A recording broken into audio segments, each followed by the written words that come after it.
Good morning. It is my pleasure to give the welcome address today PG Research Department of History of Rajapalayam Raju College and Aran International E-Journal of Tamil Research and Aran Tamil Foundation jointly organized national level workshop on faculty development program. It is a one week workshop. Today is the fifth day. Today's guest is Dr. Parvathy Menon. She is Assistant Professor of Department of History, All Saints College, Trivandrum. I'm happy to introduce about her. Dr. Parvathy Menon is Assistant Professor of History, All Saints College since 2009. She is the winner of many prizes at school and college levels for quiz, classical, and light music and recreations. She was the best outgoing student during her post-graduation. She is recognized as a good history teacher with more than 10 national level publications and national and international paper presentations to her credit. She has also given talks on topics including women empowerment in various institutions. She was a member of Board of Studies of Lady Doe College, Madurai. While a teacher at Christ Nagar School, where she served for 10 years, she pioneered the History Club to create an awareness among the students of our rich cultural heritage. In All Saints College, she initiated the National Integration Program, exhibition, national seminars, human rights forums, and a museum under the History Department. She is coordinating all of them successfully. She was in charge of the Arts Club during 2010 and 11 when the college won the overall runner-up trophy at the Kerala University Youth Festival. She was the staff secretary for 4 years and presently in the staff advisor of the college union. She started the music club Harmony, Harmony in All Saints College. She has published a book entitled Three Centuries of Madras in 2008, and has also edited a book Empowerment of Women, Challenges and Prospects, a social economic perspective in 2014. She was awarded PhD in 2015 for her thesis entitled The History of Sugar with special reference to India's role in the propagation of sugarcane. Her areas of specialization are entomology, gender studies, and human rights. She was awarded the Outstanding Scholar and Educated Award instituted by National Foundation for Entrepreneurship Development, Coimbatore, on Women's Day of 2000 in the year 2020. She has judged science fairs and cultural competition in various institutions.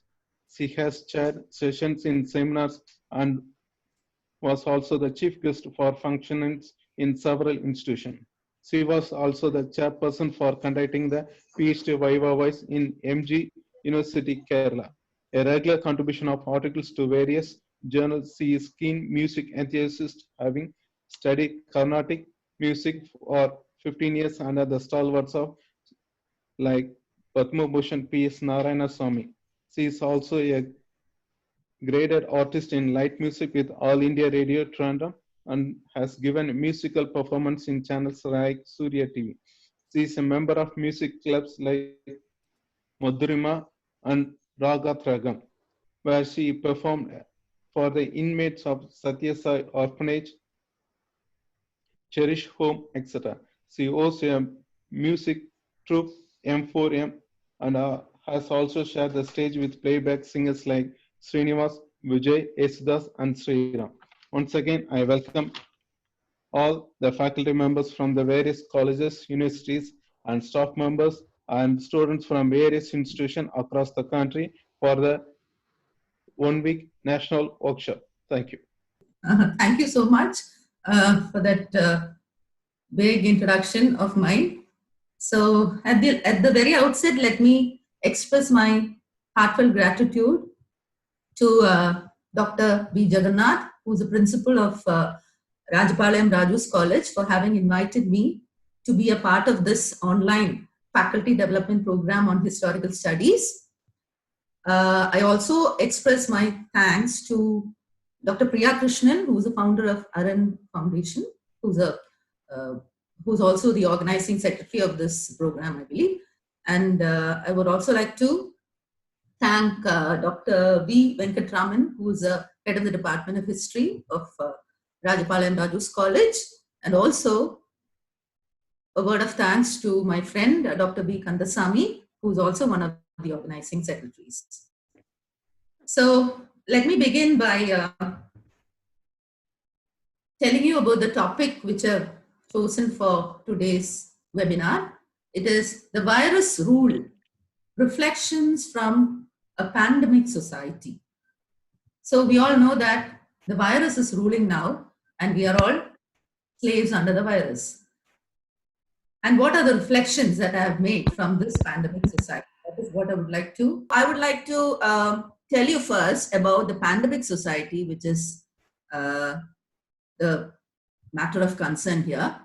Before I move on to the society, which is the pandemic society, I would like you to understand the word pandemic. So the word pandemic comes from the Greek word. It comes from the Greek word pandemos, where pan means all and demos means the people. So there have been many significant pandemics recorded in human history, we know. We have the influenzas, we have the cholera, we have the dengue, we have the tuberculosis, etc. Among all these, the influenza pandemics are supposed to be the most unpredictable ones, and they are also recurring. They are very recurring. They are recurring events that have had severe consequences on societies worldwide. So these influenza pandemics have struck about 3 times every century since 1500s, that is almost every 15 to 20 years. So in the 20th century, there were 3 very significant influenza pandemics. I'm sure many of you have heard of them. The first one was the Spanish flu, which occurred in 1918, and it went on till 1919, towards the end of the First World War. The second one was the Asian flu. That was from 1957 to 1958. And the third one was the Hong Kong flu, which was from 1969 to 1968 to 1969. So each pandemic, we know, it has harmed human life and economic development. For example, the influenza pandemic or the Spanish flu of 1918-1919 killed more than 20 million people in the world, and it was a very devastating one indeed. So we have a lot of evidence to prove that the occurrence of pandemics have increased over the last 20 years. And what's the reason for that? It's mainly because of increased global travel, then improper use of land, then changes in urbanization, not changes, urbanization, and also the greater exploitation of the natural environment. But we know that these things are not going to end. They are going to only increase. So we can expect more pandemics like the one we are facing now in future also. Now, what are the basic features of a pandemic? I have identified 7 basic features of a pandemic. The first feature would be its wide geographic extension. A pandemic doesn't restrain itself to one country. It goes beyond country, it goes beyond continents, and it covers a wide geographical area. So that's the first feature. Now, what's the second feature of a pandemic? The disease movement. The pandemic moves from place to place. It's transmitted either directly from person to person or indirectly. If an infected person touches a surface, and if another normal person touches the same surface, he may be infected. Now, the third feature of a pandemic would be its novelty. That's something very interesting. See, we never heard of this coronavirus until recently. So every time it is either a new virus which is causing the pandemic, or it is a new variant or a novel variant of the old one. So that is a third feature. The novelty is a third feature of a pandemic. Now, what is the fourth feature of a pandemic? Its severity. Pandemics are not mild diseases at all. They're very, very severe, and they're very serious diseases. Now, what is the fourth What is the fifth feature of a pandemic? High attack rates, explosiveness. The pandemics have a very high attacking rate. They are very, very dangerous. They are very, very fatal. Now, the sixth point would be the minimal population immunity. We find that population immunity can be a very important anti-pandemic force, but unfortunately, we find that in the present pandemic, population immunity is very, very less. And that is the case with most of the pandemics. And that's why we are all popping in vitamin C pills occasionally so that we develop some sort of an immunity against this disease. And the last feature of a pandemic, which is the most dangerous, would be its infectiousness and contagiousness. Pandemics are very contagious. They can spread from one person to the other, and so they are very, very infectious also. So infectious diseases can cross borders and it can threaten not only economic stability, but also the regional stability. And we've had instances from history to prove, like we've had the H1N1 virus attacking, etc. So pandemics have always had a wide range of negative social, political, and economic consequences. Now, coming to the historical point of view, in history, we've always had oscillations. What is oscillation? Change. So, history has always been a period where, in history, we've always seen a period of health, and there would be a period of disease, and again, there would be a period of health, again, there would be a period of disease. So, human civilizations are determined always by epidemics and pandemics. An example of this would be the plague that took place during the time of the Byzantine Empire of Justinian. So there was this plague that happened between 6th and 8th century Common Era, and that in fact ended the glory of the Byzantine Empire. But later other empires replaced. So history has always seen a change in, it's the flourishing of civilizations have always had changes due to the diseases, etc., that have been taken place all the time. Now let's see the impact of this pandemic on society. We know that the social effects of pandemics are very severe because the main thing is that travel is restricted. Then schools and colleges are closed down, and public areas are also shut. So the closure of educational institutions is a very important non-pharmaceutical intervention during the pandemic because students are the most effective in spreading virus. So the immediate thing that should be needed while a pandemic has broken out is the closing down of institutions. Also the timely, let us see how this was done in earlier times.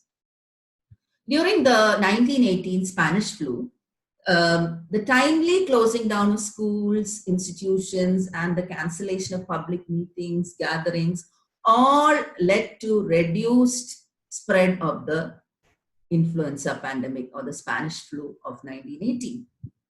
So there was no vaccine those days to protect against the influenza infection, and there was no antibiotics also to treat the secondary infections. So there was a worldwide control in the sense, for example, during those days, main control was regarding pharmaceutical interventions, some mild drugs, then isolation was followed, then disinfectants were used, then hand washing was practiced, personal hygiene, etc. Limitations on public gatherings was also there. I would like to show you small. Yes, the virus rule. So it is the rule by the virus, and how man is trying to find out a vaccine as soon as possible. And he's fighting with the virus in the pandemic society. And here is a picture of the Spanish flu of 1918, which I wanted to show you all. See, isn't this picture exactly similar to what we are seeing now? We find there is no space for the patients to be treated inside the hospitals. So they're all lying in stretchers outside. Even the tents are full. But what are the things that we find common? This is more than 100 years back. But then just see how the health workers are wearing the masks then also. And you see the picture is almost similar. Only thing is that it's a black and white one. So this pandemic occurred towards the end of the First World War when, more people died because of the pandemic. More people died of this pandemic than those who died fighting the First World War, the Spanish flu. Yes. So coming back, closing down of markets has been tried out for many pandemics because, some of the pandemics have started from zoonotic diseases. Like, for example, animals might be the cause for some pandemics. So closing down of markets has led to change in it. Usually, it leads to a lot of changes in the diet of the people because wholesale markets are closed down, poultry markets are closed down. Recently, when we had this chicken flu, we stopped eating chicken because hens were considered to be the cause for the virus. And so even, such things actually will lead to change in our diets. But we know that we can be self-reliant, even if we don't get much food to eat. That was proven when during the lockdown, when we had no stock of food grains, vegetables, etc. Slowly we started developing self-sufficiency by growing our own small vegetable garden, and then sprouting, having sprouts, etc. We had to, we in fact moved on to a healthier lifestyle. So I think we learned a little bit of self-sufficiency during the lockdown period when we ran out of food, in fact. So public games and programs also stand cancelled because that these could spread diseases. But now what are the other changes that are going on in the pandemic society now? People's mobility is a very, very important factor. So we cannot move as we used to move earlier, but now restrictions have come down. But still, we should be very careful when we move out, especially to the markets to carry goods, etc. We find that we are always checked by the people at points. Also, there is a closing down of airports, cancellation of flights. Then we have, so all these lead to a lot of restrictions on our private life and also on our livelihood. But with the recent development of aviation for the last 20 years, we find that there has been increased passenger traffic. Global traffic has increased. And this was actually the main reason for the SARS disease. I hope you've heard of SARS, the severe acute respiratory syndrome, the severe pandemic that occurred in 2003 in southern China. It actually originated in southern China, but how did it spread to other parts of the world? It spread to about 30 countries of the world, mainly because of the passenger traffic, the global air traffic. So we find that security impact is a very important factor during these pandemics. Global security is threatened because of pandemics, not only in terms of life, but also in terms of economic stability. Now, pandemics are not only a social issue, it's a development issue, it is a political issue, it's a global security issue. Pandemics cause devastation to human lives, just like any normal war would do, or any financial emergency would do. So, pandemic prevention and response is very, very important, and it's our duty to be a part of this. So, and it should be treated as a very essential principle of not only our national security, but also to global security. So it is not something only connected to health. Pandemics should not be treated as a health problem alone. It should be treated as a national security problem as well as a global security problem. Because we know that nowadays we have so many security issues like bioterrorism. What is bioterrorism? Like including biological weapons, isn't it? And bioterrorist attacks. So they are causing a severe problem now, especially for global security. And the aim of such attacks is mainly to create fear in the minds of people, governments, etc. Now, what is a impact of the virus on certain industries. Let us discuss that. First, we'll see the pharmaceutical industry. The pharmaceutical industry has been affected terribly by this pandemic because normally around 70% of the ingredients, that is active pharmaceutical ingredients that we need for manufacturing drugs in our country, they are being supplied by China. So that is the reason why now medicines are sold at very high prices. So we need a large number of manufacturing companies now, more so because the pandemics are spreading. The present COVID-19 is spreading like wildfire. So, but then we don't have API, the active pharmaceutical ingredients, because we are in shortage. So that is why we find that the prices of medicines are increasing, and we are also popping pills regularly, vitamins and other things, because we also need to survive in this pandemic society. Now, what about the tourism industry? This is the industry which has suffered a lot. The tourism industry is facing a major setback now because of the pandemics. And we know that India is very big on cultural as well as historical tourism. And India has been attracting a lot of domestic as well as foreign tourists every year, isn't it? So the main reason for the COVID-19 to spread so much in India would be the foreign tourists coming to India, isn't it? But now we know that visas are suspended, and then you know that the tourist attractions are being closed down. The whole tourism industry is being affected now, because you find that the hotels, restaurants, travel agents, tour operators, all are expected, they are all expected to face losses worth thousands of crores of rupees. And I just want to show you this picture of the Paris Tourist Center, Triumph Park, how it wears a deserted look now and how it was earlier. And our own Taj, how it is so deserted now because tourists are not. Because it's the tourist centers have been closed down because of the pandemic. Also, Venice, the very popular square in Venice, before the pandemic, it used to be so crowded. And then after the pandemic, it's become isolated. Again, Mecca, Hajj, all the pilgrimages have also been stopped. So all this, you find, have led to the tourism industry being affected a lot. And experts are also saying that within a few years, this industry is going to decline and it is going to cripple the industry forever also.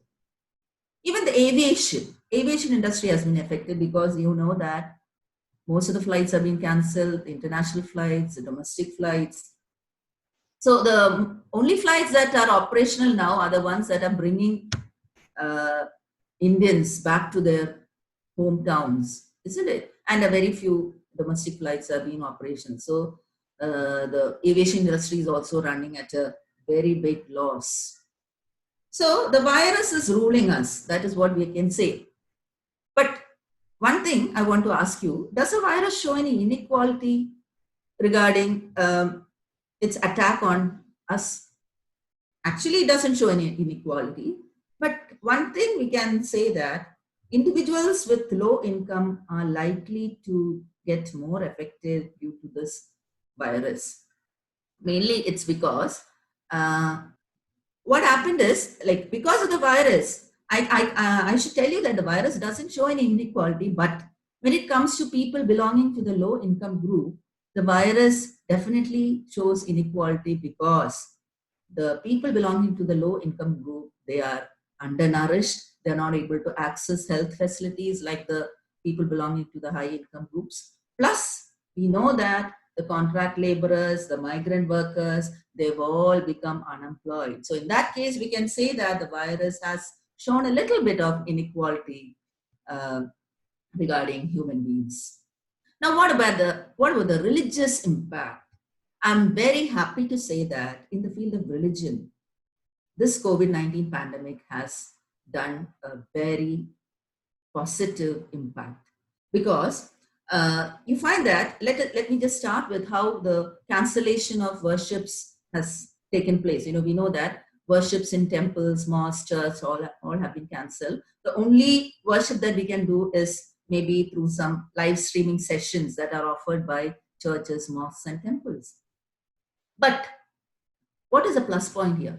The relief wings of all these religious organizations are there. They are coming together as one to help the victims of the pandemic, as well as to pray together in order to bring an end to the pandemic. Especially all the religious workers, the adherents of different religions, they are coming together to pray to God Almighty, so that God Almighty gives strength to the health workers, to the scientists, to the researchers, to do their job well, to be able to find out a vaccine at the earliest. So you find that religious disharmony or the communal disharmony that used to take place before the pandemic has now come to a halt.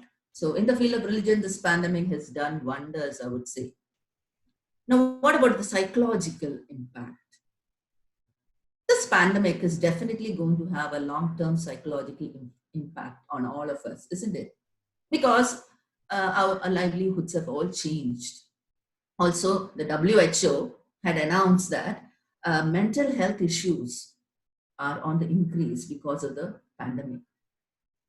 An example, I would like to say that the psychological factor need not be same for everyone. One can take the pandemic as a positive sign to improve one's knowledge by reading, etc. But others can take it as in a very different manner, So psychological impact differs from person to person. Just for example, I would like to say how in the Arab world, in the Gulf, when the pandemic broke out during, when it reached its climax, recently in March and all, what happened was the people refused to keep pets in their homes in the Arab world, because they feared that the pets would make them more sick, etc. Or the pets would give them the pandemic. Pets would give them the virus. But at the same time, people in the UK, they started keeping more pets because they thought that pets would give them more support in order to face the consequences of the dreaded disease. So, but one negative thing that has impacted, which is the result of the pandemic or the psychological effect, would be the increase in suicides. Suicides rates have increased. Why? It's obvious, because we have never been used to these quarantines and social distancing, etc., etc. So suddenly our freedom is lost, and then we are forced to obey the guidelines of the government. So that would be one reason. The second thing would be the fear factor. Also unemployment. Many people have lost their jobs, daily wage earners, workers, etc. Also financial problems. So all these have increased during the pandemic. And so this must be the reason for the increase in the suicide rates. What about personal gatherings, marriages, funerals? So impact on personal gatherings has been very, very strong, because medical experts had advised our governments to stop people from gathering together in the name of marriage, etc. So that's why we have these restrictions, number 50, etc., for a marriage, etc. So, but then one good point is, because of the social media, we can have live teleconferencing, or then the marriage can be viewed by many people through the media. So that is one thing. So personal restrictions are there with regard to marriages, attending of people during funerals, etc. Now, a very serious problem, domestic violence. Many countries have reported an increase in domestic violence because of the pandemic.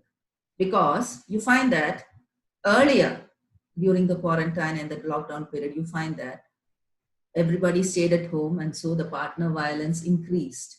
And you find that domestic violence was increasing, and mainly aggression committed on women Mostly it is the men who have committed or who usually commit violence on women, especially the partner violence. And so this really increased during the pandemic period, domestic violence. And I recollect the Secretary General of UN, Antonio Guterres, he even announced a ceasefire in the field of domestic violence, and he had called out for an end to this domestic violence during the pandemic period.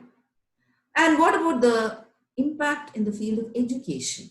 This is something very, very important because you know that the pandemic affected worldwide educational systems, and it led to widespread closing down of schools, colleges, educational institutions, etc. And according to a UNESCO report published on 25th March, schools, universities, etc., closed down in about 165 countries all over the world.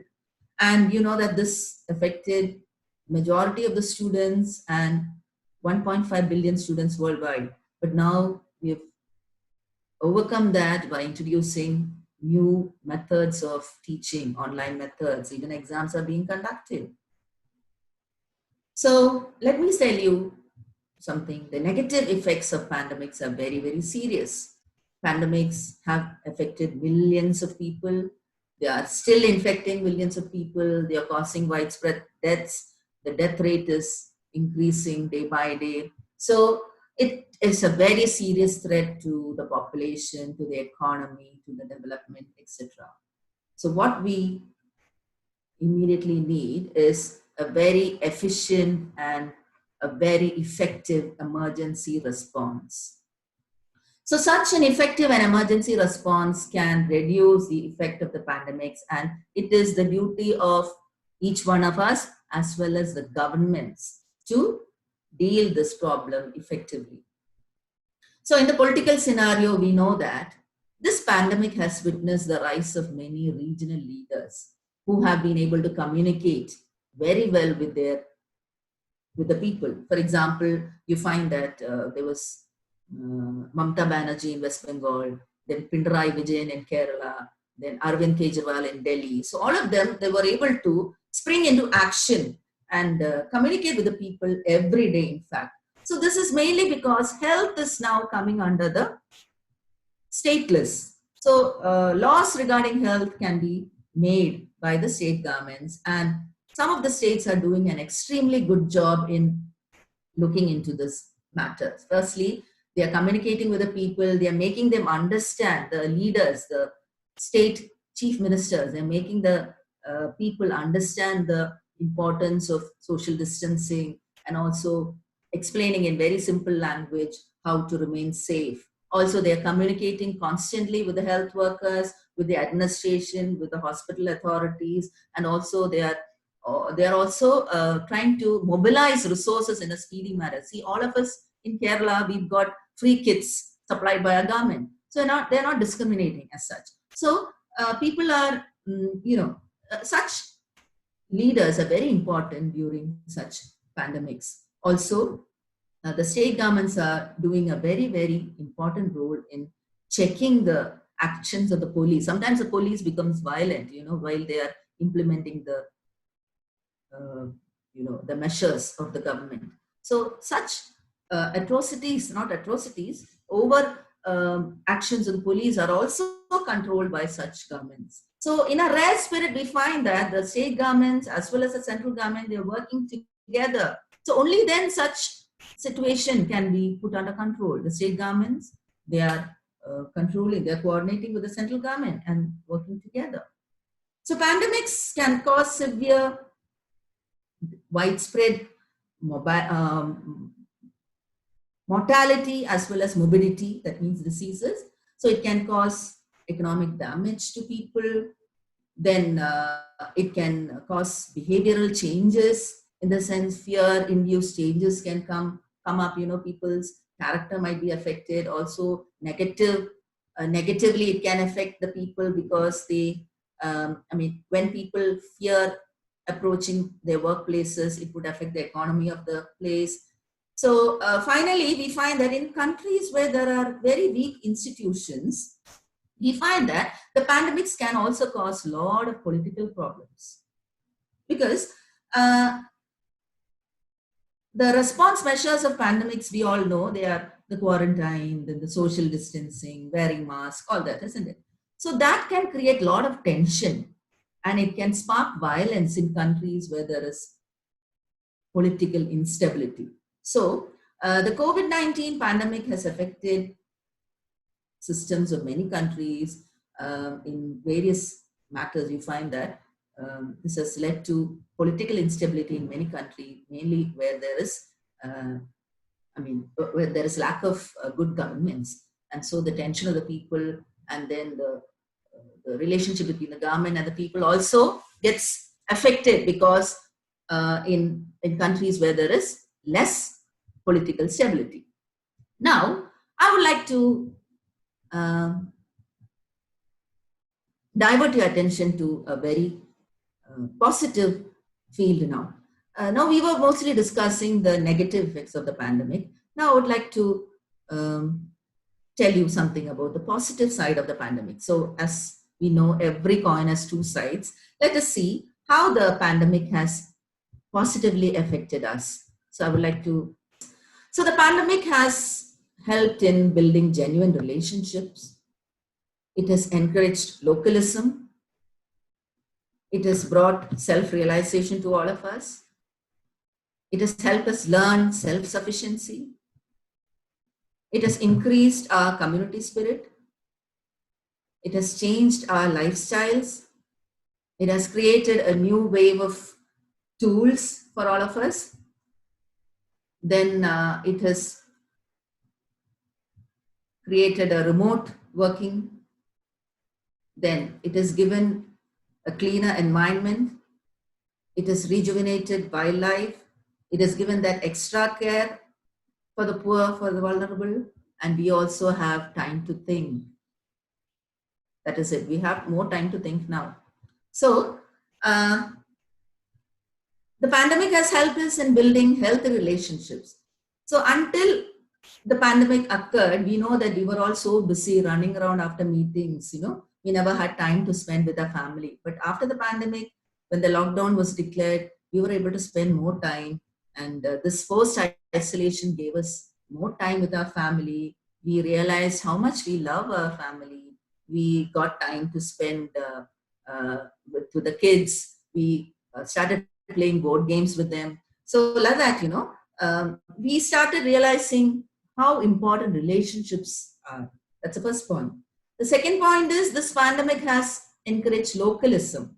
So until January 2020, we were all mentioning about globalization, internationalization. But now there's a new word, localism. We have started helping our neighbors. We have tried to become more humane. We have tried to spend time with people who are needy. So that is something which has been a very important sign of the pandemic, encouraging localism.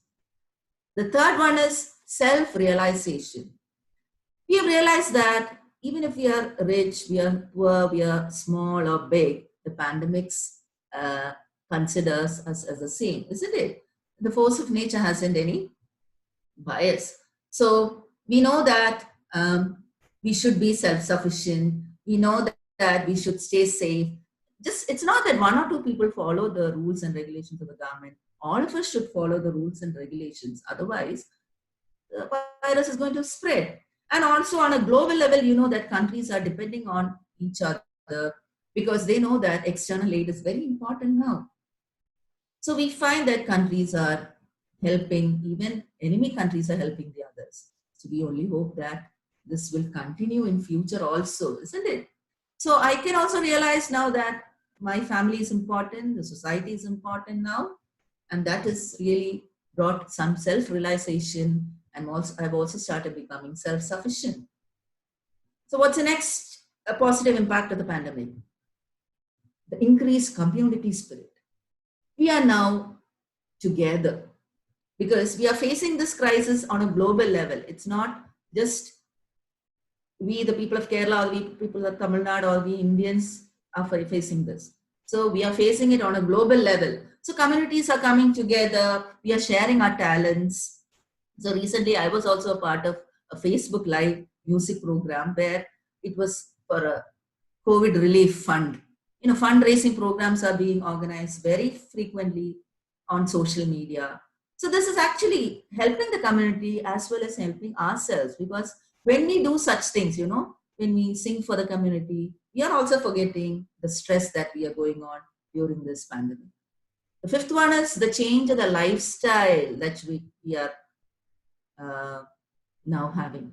Our lifestyles have changed a lot, because being hygienic is not a habit now. Previously, to be hygienic was considered to be as a good habit.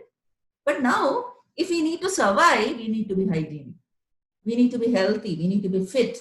So, as social animals, we cannot maintain social distancing. I'm not for the word social distancing. I'm for the word physical distancing.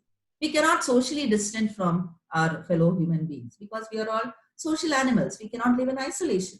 But these recent times have shown us how we should live hygienically. So all of us are going for morning walks, taking those extra miles, and then we are getting fresh air. And we realize the importance of exercise. Also, we know that we need to wash our hands frequently. We need to cover our mouth when we cough. We need to cover our nose when we sneeze. Because we know that if we don't do this, we know what will happen to us. We'll also become infected. And also, television, mobile phones. As soon as you pick your mobile to call someone, the government is telling you, please wash your hands, please be away, even television. So all these are actually making us realize the importance of health, the importance of being fit, the importance of staying healthy. Okay. Also, the next point I would like to say is the innovations. So many innovations are coming now to help us stay connected. Isn't it? So we have companies who are starting to attract customers and employees with new tools, with new products, etc. Because organizations need to attract more employees. Otherwise, the companies will have to be shut down. So innovations are coming. New tools are being found out. So now, just like necessity is a mother of invention, now innovations are happening because the environment is demanding all this. The next is the new tools and softwares. See, all of us are now very much aware of the new tools. Presently, we are having this talk through the Zoom meeting. So the Zoom is there, the WebNext is there, the GoToMeeting app is there, the Google Meet is there. So we have shifted from our regular classrooms to online classroom. Offices have shifted themselves to virtual offices. So new applications are there for us to help us change with the times, isn't it? Also, remote working. We have started working through remote. There's no need to personally be there and operate in the office. Remote working has become very common because offices are not functioning now. There are zero offices. Many companies are doing work remotely. For example, the TCS, the Tata Consultancy Service, they have told their employees not to come to office for the next 1 year. So the employees of TCS software company, they've been asked to remain at home and to work from home for 1 more year. So this is good in a way. You don't have the bosses to supervise you anymore. Previously, the boss used to supervise you. There used to be surveillance from the higher officials, but now everything is based on trust. So there is no supervision. So the companies are also trying to get into that culture of trusting their employees. Now, what about the environment? The environment has become very clean now because, vehicles have started, of course, now vehicles have started operating, but then during the lockdown period, we know that the air was very clean, the environment was greener, greenhouse emissions were less, pollution was less, especially Delhi. The metro Delhi was highly polluted, and then the pollution levels came down during the lockdown period. Same is the case with Mumbai, Kolkata, Chennai, etc. The water looks very clean now, isn't it? In all the water bodies. Even NASA images show that population, the pollution levels have come down drastically. So we have very less air pollution now because factories are not functional as they used to be before. There is less of water pollution because less garbage is being dumped into the water bodies. There is also less air pollution, isn't it? There's less sound pollution also because there are lesser number of vehicles. But now I think the situation is getting back to normal quite recently. And the 10th point would be how the wildlife is enjoying now. The wildlife is really enjoying because you find the migratory birds, who left the water bodies from many countries, they've come back to the respective countries because the water is now very clean. Not only the birds, but the wild animals, they're also enjoying because nature is healing, because people have restricted their movements. Also, you find that the vehicles have slowly, they were retreating to the garages, isn't it? But now, so we are also stopped. Previously, we used to just go around places, visiting, for meetings here and there. But now all the meetings are virtual meetings, isn't it? So we don't have to travel as much as we used to before the pandemic. So the nature is coming back to this balance, and then also the wildlife is very much enjoying. And the last 2 points, the positive points of the pandemics would be the extra care that we are now giving to the vulnerable, the poor people, because we are trying to make them happy by giving them all support for being more humanitarian. So lots of things are being done at the grassroots level in spite of the global suffering of this pandemic. Because why is it that? Because all of us are together. We are fighting this pandemic as one. So humanity, I would say, is at its best now. So we can all unite when there is a crisis.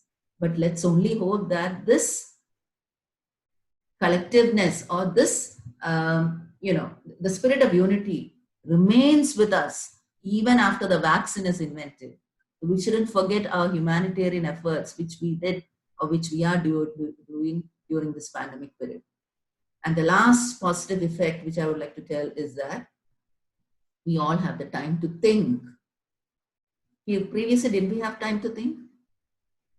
We had time to think. We were all dreading the NAC files in our college. We were dreading the office files. All those things were a big threat to all of us. But now what is happening? We have more time to think. We can relax, sit at home. We can think. So we've started asking questions. How can we move forward from here?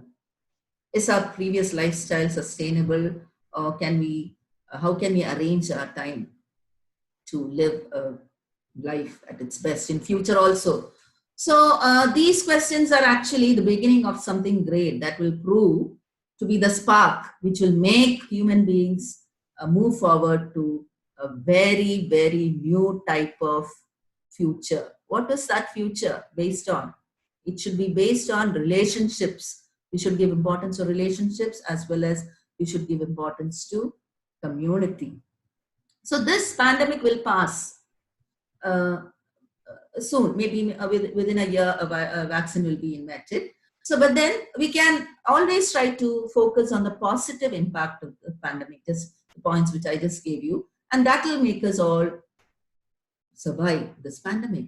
So it is a global health crisis which all of us have to face together. And we have the resources, of course, because the Green Revolution under Dr. M. Swaminathan has given us sufficient food grains, etc. But then we have to utilize the resources that we have in a very effective manner, because pandemics will occur in future also. So coming to the concluding part of my talk for the next 15 minutes, I would be sharing on some of the reflections that I've made on the rule of the virus and its impact on the pandemic society. So we know that A solution to the present pandemic has not yet been achieved. The virus is still lingering, the virus is ruling, a vaccine has not been invented. But we know that revolutionary changes have taken place in the present world that we are living in. When we look through a social scientific lens, we can see that there has been many changes in the social metrics. In an international context, there's no difference between a desert, a city, or a village now. Each entity is affected by the pandemic. The connection of history as a discipline from the past is being reflected in the present now. Yes, we know that history repeats itself. So there will be pandemics in future also. So taking the position of a social scientist, certain inferences can be made through observing the present pandemic society. The first inference will be that of the masked world, number one. What is a masked world? See, this has become very normal now. All of us are wearing masks, irrespective of the state systems, that is capitalist, communist, etc. Can you identify a person who's coming in front of us with a mask? No. Only if that person is familiar to us, we can identify. But then if a person comes to us without a mask, we are very scared, isn't it? So the person with a mask has a very, very different meaning in the present society. We are forced to wear the mask. We don't like wearing, but then we are forced to wear. So we, with our masks, we respect each other. We know that with a mask, we can protect ourselves from the virus. We are protecting ourselves.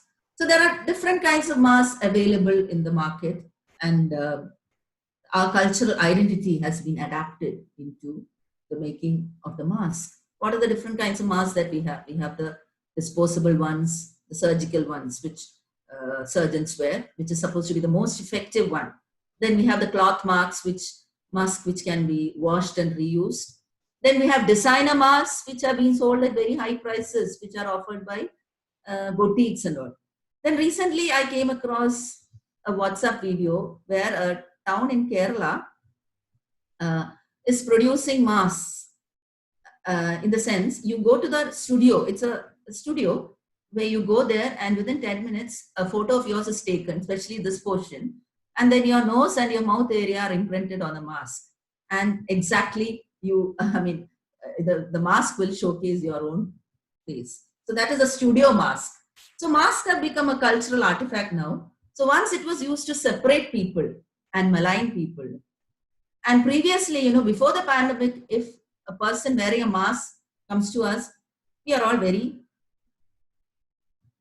intimidated, isn't it? We are fearful, isn't it? But now masks have a very different meaning in society. I would like to show you some interesting. This is just for the fun of it. See what the UGC or the MHRT couldn't do for education, the COVID-19 has done. See, the question is, who led the digital transformation of education? So UGC, the MHRD, or the COVID? What is the answer? Actually, the COVID-19 has led to this digital transformation of education. That's just on the lighter vein. So this is what I wanted to show you. The masked world, everyone is in mask, irrespective of the country, etc. And this is a picture of the COVID doctor of the present times, wearing the mask and the protective cloth, protective gown, etc. And see the medieval plague doctor, the plague which occurred in the medieval times, the 13th, 14th century in Europe. There also the mask was used, but there the mask was in the shape of a bird's face, with the beak and all. And the doctor was covered again in a gown. He had a stick in his hand so that he wouldn't touch the patient. So this is a masked doctor and the present doctor. And here just a small cartoon of those times where the plague doctor used to, go around the houses, treating the patients and, dead bodies lying around. And this was the medieval period. And this is the second point I would like to tell you. So the first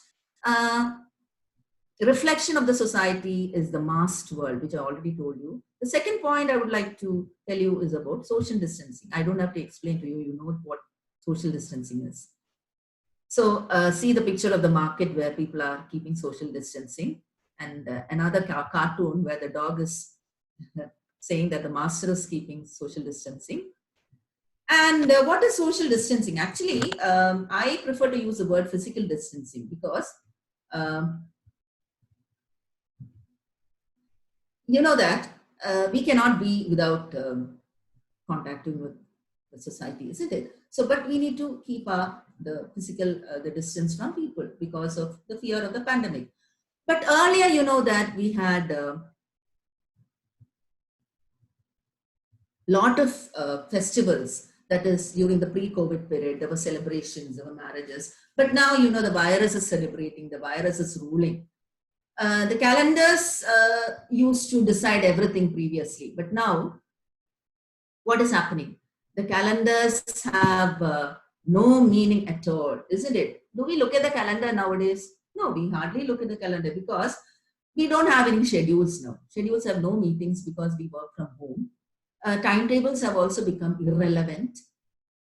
They are only past documents which tell us how our past life was.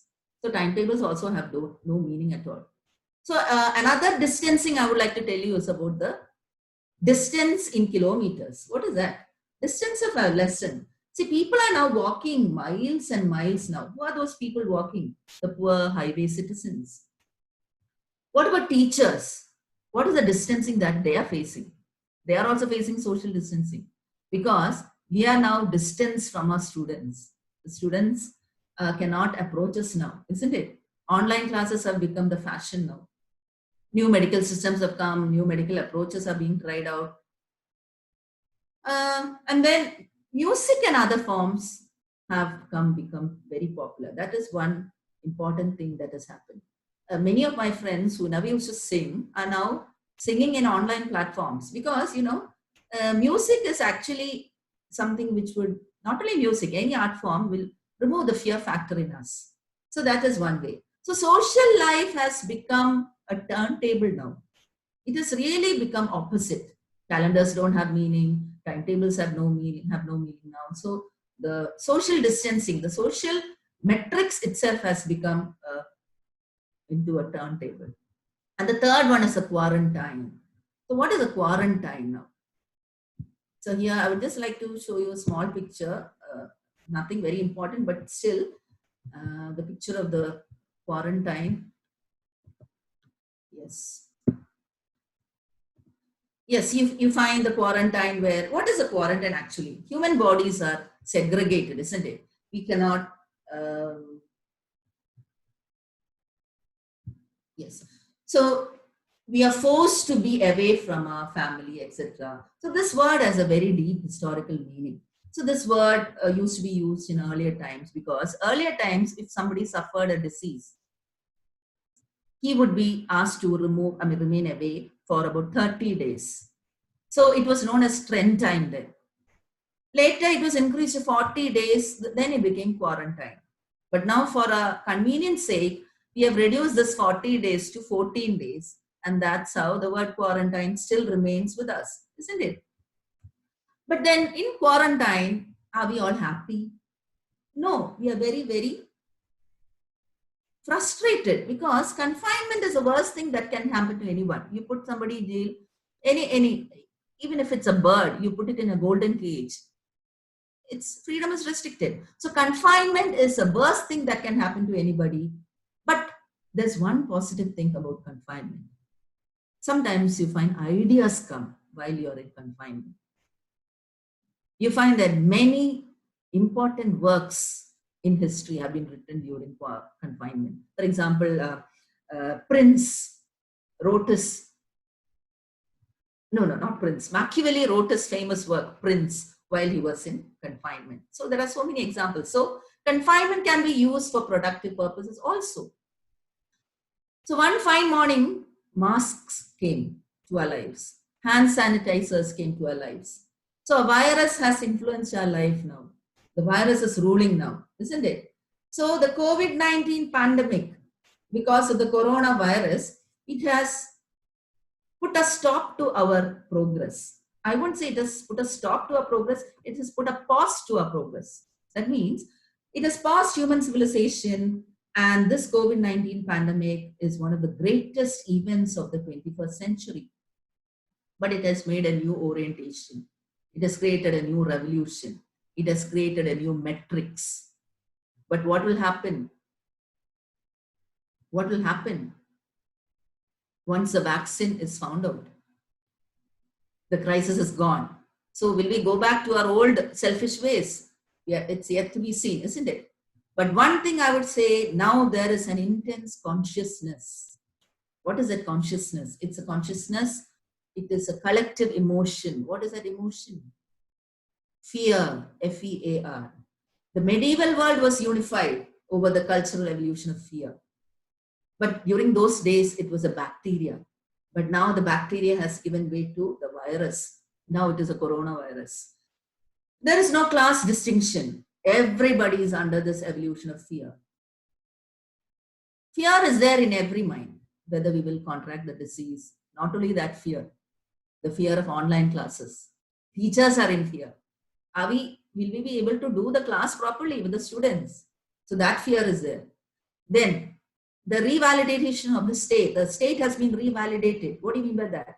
The state has become very powerful now. I mean the state with a capital S.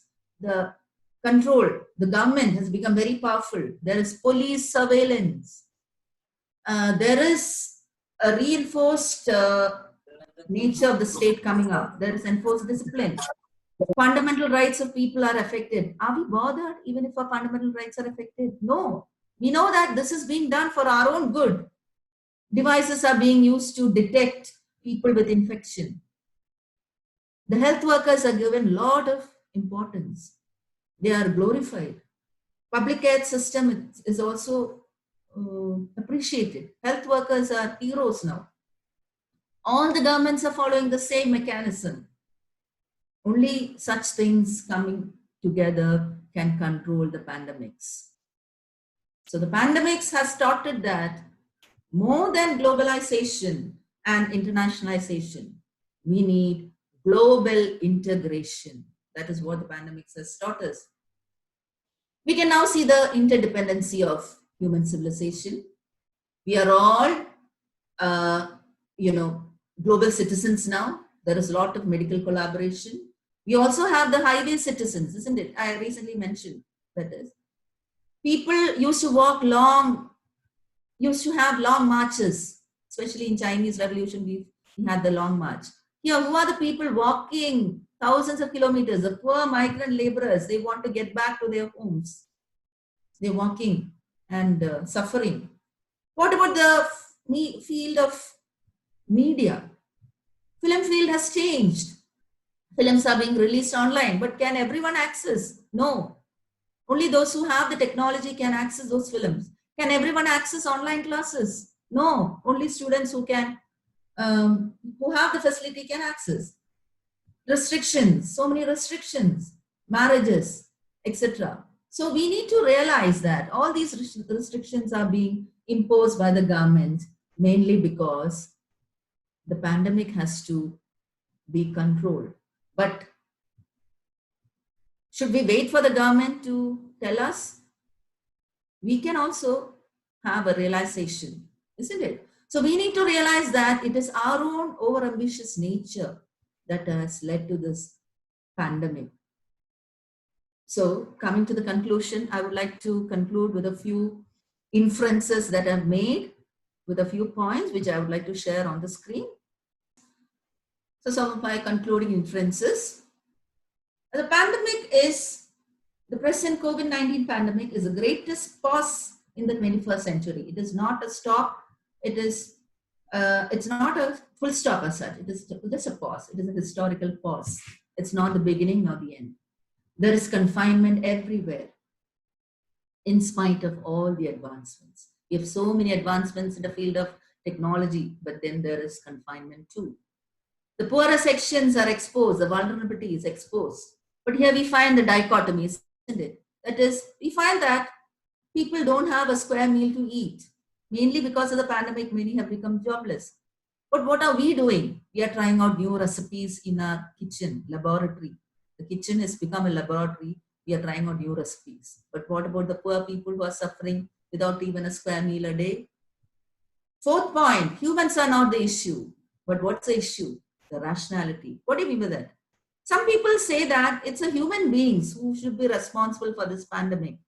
But I would like to say is that we can't say that the human beings alone are the problem, because the humans are brought into a system and it's a rationality of the system which is a problem. What is the rationality of the system?